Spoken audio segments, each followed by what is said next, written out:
Hello दोस्तों, नमस्कार। स्वागत है आपका आज की इस वीडियो में। आज की इस वीडियो में बताने वाले हैं क्लास 10वीं की ऑब्जेक्टिव क्वेश्चन, ठीक है, जो कि 2025 का जो जितना ऑब्जेक्टिव है उसको हल करेंगे, ठीक है। तो चलिए, यहाँ पर पार्ट 1 का है जो वास्तविक संख्या, ठीक है, रियल नंबर से उसका ऑब्जेक्टिव उसको हल करेंगे, ठीक है। तो चलिए इसको हल करते हैं। जो टारगेट का है, ठीक है, इसको हल करके आपको बताते हैं। कह रहे प्रथम 10 विषम संख्या का मध्य निकालिए, ठीक है। तो चलिए इसको हल कर लेते हैं। चलिए, तो यहाँ पर क्वेश्चन नंबर 1 नोट कर लिए, ठीक है। करें प्रथम 10 विषम संख्या का माध्य निकालें, ठीक है। तो माध्य निकालने के लिए सबसे पहले क्या करते हैं, इसका फॉर्मूला लिख लेते हैं, ठीक है। जैसे कि पहले हम लिख लेते हैं इसका क्या, 10 गो विषम संख्या, ठीक है। तो 10 गो विषम संख्या कैसे लिखेंगे, 1 हो गया, उसके बाद 3 हो गया, उसके बाद 5 हो गया, 7 हो गया, उसके बाद 9 हो गया, 11 हो गया, उसके बाद 13 हो गया, 15 हो गया, 17 हो गया, 19 हो गया, ठीक है। 1 2 3 4 5 6 7 8 9 10 हो गया, 10 को विषम संख्या। अब करें इसका मध्य निकाले, ठीक है। क्या करना है, मध्य निकालना है। तो मध्य बराबर क्या होता है, मध्य बराबर, ठीक है, नंबर संख्या का योगफल, ठीक है, बटे नंबर संख्या, ठीक है। इसका मतलब हो गया कि नंबर संख्या का योगफल, यानी जितना नंबर है ना उसको योग मतलब क्या होता है, जोड़, ठीक है। तो उसको जोड़ेंगे, नंबर संख्या इसको गिन के उससे क्या करेंगे, बट्टा में है तो भाग कर देंगे, ठीक है। तो यहाँ पर नंबर संख्या का योगफल करते हैं, तो यहाँ पर लिखेंगे मध्य बराबर, यानी कि 1 plus 3 plus 5 plus 7 plus 9 plus 11 plus, ठीक है, 13 प्लस 15 प्लस, ठीक है। उसके बाद लिखेंगे 16 15 का 17 प्लस 19 प्लस, ठीक है। अब यहाँ पर 19 तक ले नोट कर लिए, ठीक है। इसको लिखेंगे बट्टा, ठीक है। यहाँ पर बट्टा हमने लिख दिया। अब गिनेंगे 1 2 3 4 5 6 7 8 9 10, यानी कि नंबर संख्या। तो टोटल कै गो है, 10 गो। अब ये सबको गिनेंगे, ठीक है। ये सबको जब गिनेंगे तो आपका टोटल कितना आएगा, नंबर पता है, यानी कि 100 आएगा, ठीक है। इस सबको गिनिएगा तो कितना आएगा, 100। यहाँ पर लिखेंगे 100 बट्टा 10, ठीक है। अब इसको भाग करेंगे, अब 10 दहा के 100 कट गया, यानी कि माध्य बराबर कितना आ गया, 10। यही आपका फाइनल आंसर हो जाएगा, ठीक है। चलिए पॉइंट नंबर, यानी कि क्वेश्चन नंबर 1 हो गया। क्वेश्चन नंबर 2 को देखते हैं, 2 में क्या कर रहा है। चलिए क्वेश्चन नंबर 2 में कर रहा है √64/81 प्लस √16/9 क्या होगा, पर में होगा या पर में था, ठीक है। चलिए इसको हल कर लेते हैं। चलिए तो क्वेश्चन नंबर 2 को यहाँ पर नोट कर लिए, ठीक है। कह रहा है कि पर में है कि अपर में, इसको हल करेंगे। तो हल करने के लिए सबसे पहले क्या करते हैं, √64/81 है, तो 64 का वर्गमूल क्या होता है, 8 होता है, यानी 8 अठाई 64। 81 का वर्गमूल 9 होता है, प्लस 16 का वर्गमूल 4 होता है, 9 का वर्गमूल 3 होता है, ठीक है। अब यहाँ पर देखिए 8/3 हो गया, प्लस 4/3 हो गया, ठीक है। इसका गुणनखंड कर लेते हैं, ठीक है। तो 9 3 का गुणनखंड करिएगा यहाँ पर, 9 3 का, ठीक है। तो यहाँ पर कटाइएगा 3 से, 3 3 9, 1 कम 3 3 9 हो जाएगा। इसका गुणनखंड क्या आएगा, 9, ठीक है। 9 एकम 9, 8 एकम 8 प्लस 3 3 9, 3 चौका 12, ठीक है। अब इसको क्या करेंगे, जोड़ देंगे, ठीक है। तो 8 12 क्या होता है, 20 होता है, अब बटा 9, ठीक है। तो आपका 9/20 आ गया, ठीक है। तो कथी है, बट्टा में है, तो बट्टा में जो होता है वो क्या है, परमेय संख्या होता है, ठीक है। तो इसको आप लिख सकते हैं, बट्टा में है तो परमेय संख्या आपका हो गया, ठीक है। यानी कि 20/9 क्या है, बट्टा में, यानी कि परमेय संख्या है, ठीक है। चलिए क्वेश्चन नंबर 3 को देखते हैं। 3 में क्या कर रहा है, चलिए क्वेश्चन नंबर 3 में कर रहा है, दो अपरमेय संख्या इतना इतना का गुणनफल क्या होगा, ठीक है, परमेय होगा कि अपरमेय, ठीक है। तो चलिए इसको नोट करके हल करते हैं। चलिए तो क्वेश्चन नंबर 3 को यहाँ पर नोट कर लिया करें, 3 प्लस √6 तथा 3 माइनस √5 का गुणनफल क्या होगा, पर में होगा कि अपर में, ठीक है। तो सबसे पहले इस बात को ध्यान देना होगा, ठीक है।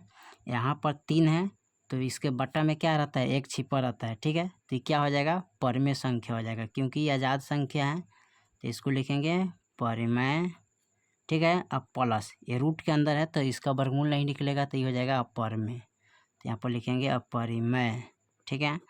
परिमेय अपरिमेय को जब जोड़ते हैं तो क्या प्राप्त होता है, अपरिमेय संख्या प्राप्त होता है, ठीक है। यहाँ पर देखिए 3 क्या हो जाएगा, यहाँ पर 3 हो जाता है परिमेय माइनस यहाँ पर √5 है तो वर्गमूल, इसका वर्गमूल नहीं निकलेगा तो ये हो जाएगा अपरिमेय, ठीक है। बराबर परिमेय माइनस अपरिमेय क्या होता है, अपरिमेय होता है, ठीक है। अब यहाँ पर लिखेंगे अपरिमेय गुणे अपरिमेय, ठीक है। तो क्या प्राप्त होगा, अपरिमेय आपको ही प्राप्त होगा, ठीक है। तो यहाँ पर लिखेंगे अपरिमेय, ठीक है। चलिए क्वेश्चन नंबर अब 4 में देखते हैं, 4 में क्या कह रहा है। चलिए क्वेश्चन नंबर 4 में कह रहा है कि √10 गुने √15 क्या होगा, परिमेय की अपरिमेय होगा। तो चलिए इसको हल कर लेते हैं।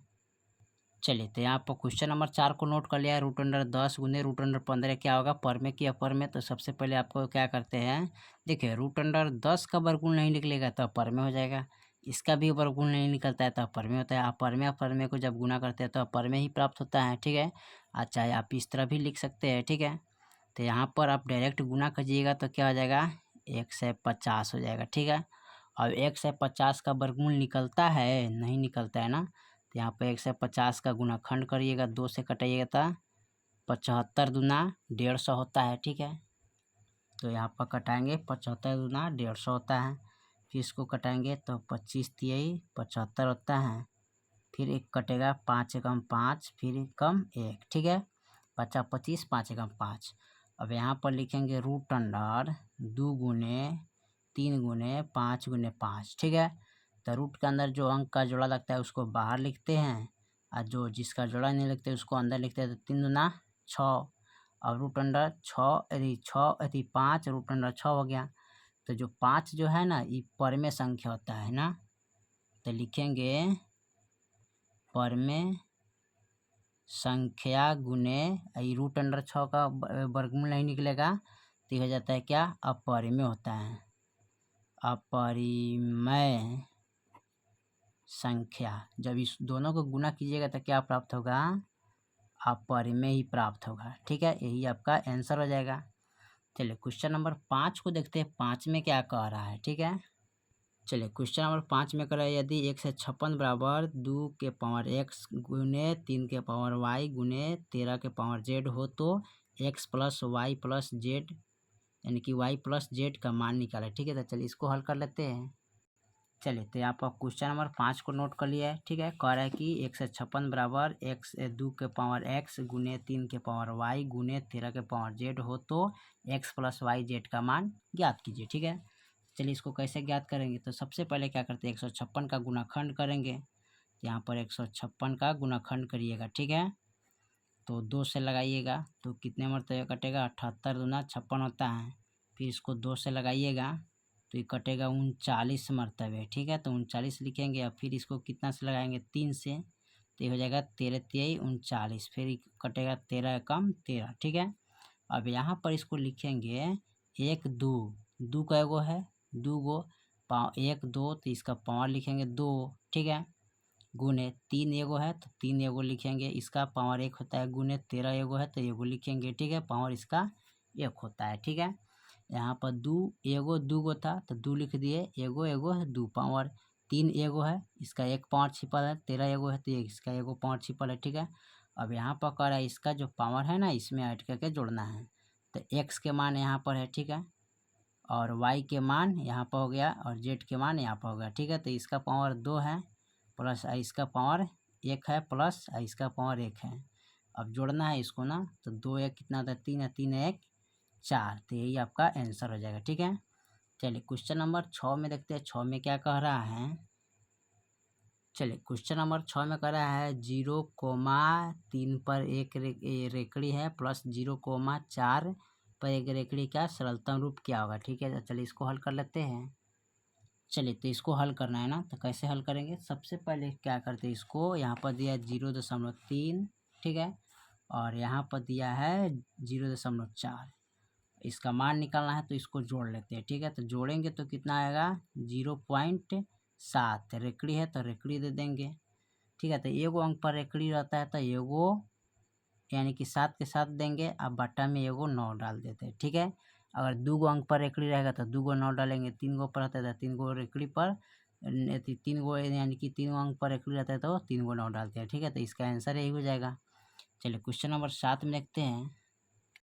चलिए क्वेश्चन नंबर 7 में अगर यदि Q एक धनात्मक पूर्णांक है तो निम्नलिखित में से कौन धनात्मक विषम पूर्णांक होगा। ठीक है, तो चलिए इसको लिख लेते हैं। देखिए यहाँ पर क्वेश्चन नंबर 7 में अगर 6Q + 1 जो है ना, ये क्या है धनात्मक पूर्णांक।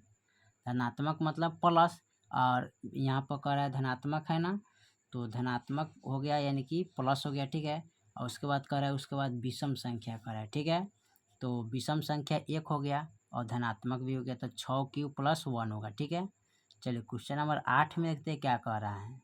चलिए क्वेश्चन नंबर 8 में कह रहा है यदि दो संख्याओं का मसा इतना है और लसा इतना है तो संख्याओं का गुणाफल क्या होगा। ठीक है, तो इसको गुना कर लेते हैं। चलिए तो यहाँ पर लिख लिया है, आप इसको डायरेक्ट गुना कीजिएगा तो 25 25 100 और एक 0 बैठा लीजिए यानी कि 12 50। ठीक है, यही आपका ऑप्शन हो जाएगा। चलिए क्वेश्चन नंबर 9 में देखते हैं। क्वेश्चन नंबर 9 में कह दो लगातार विषम संख्या का मसा होता क्या है। ठीक है, तो देखिए 2 लगातार क्या लेना है विषम संख्या, उसका मसा निकालना है। तो चलिए इसको हल करते हैं। चलिए तो 2 लगातार विषम संख्या लिखते हैं, जैसे 1 हो गया उसके बाद 3 हो गया। ठीक है, और एक का मसा निकाला तो 1 से 3 में आप भाग कीजिए तो ये कितना मरतबे कटेगा। तो 1 का टेबल पढ़िएगा 3 तक तो 3 आएगा, 3 एकम 3, ये भी कट गया। ठीक है, तो मसा क्या होगा 1 ही हो जाएगा। ठीक है, इसका आंसर क्या होगा 1 ही होगा, क्योंकि इसका मसा निकालना है तो मसा इसका क्या होगा 1 हो जाएगा। ठीक है, चलिए क्वेश्चन नंबर 10 में देखते हैं 10 में क्या कह रहा है। चलिए क्वेश्चन नंबर 10 को यहाँ पर कह रहा है यदि भाग एल्गोरिथम A बराबर BQ + R है में, तो B के मान 61 है, Q के मान 27 है, R बराबर 32 है, तो A का मान ज्ञात कीजिए। ठीक है, तो चलिए इसको हल कर लेते हैं। चलिए तो यहाँ पर क्वेश्चन नंबर 10 को नोट कर लिए। ठीक है, यहाँ पर इसका फॉर्मूला दिया है, यहाँ पर देख लीजिए A बराबर BQ + R। ठीक है, तो इसमें A का मान निकालना है। ठीक है, जो कि यहाँ पर B का मान दिया है, Q का मान दिया है, R के मान दिया है। ठीक है, तो चलिए कैसे निकलते हैं। यहाँ पर लिखेंगे A बराबर B के मान कितना है 61, तो लिखेंगे 61 गुने Q का मान कितना है 27, तो लिखेंगे 27, अब प्लस R के मान कितना है 32, तो यहाँ पर लिखेंगे 32 A बराबर। अब इसमें गुना कीजिए। ठीक है, 61 और 27 को जब गुना कीजिएगा यहाँ पर कितना प्राप्त होगा, तो यहाँ पर आप लिखिएगा 1647। ठीक है, इसको गुना करिएगा प्लस का 32 A बराबर। अब इस दोनों को जोड़ लीजिएगा। ठीक है, जब दोनों को जोड़िएगा तो 7 2 कितना होता है 9। ठीक है, 3 4 कितना होता है 7, तो 7 लिखेंगे और यहाँ पर 6 है 1 हो गया यानी कि 1679। ठीक है, यही आपका आंसर आ जाएगा, 1 का मान 1679। ठीक है, चलिए तो क्वेश्चन नंबर यानी कि ऑब्जेक्टिव 1 से लेके 10 तक हमने इस वीडियो में हल कर दिया है। फिर मिलते हैं अगले वीडियो में, तब तक के लिए जय हिंद जय भारत।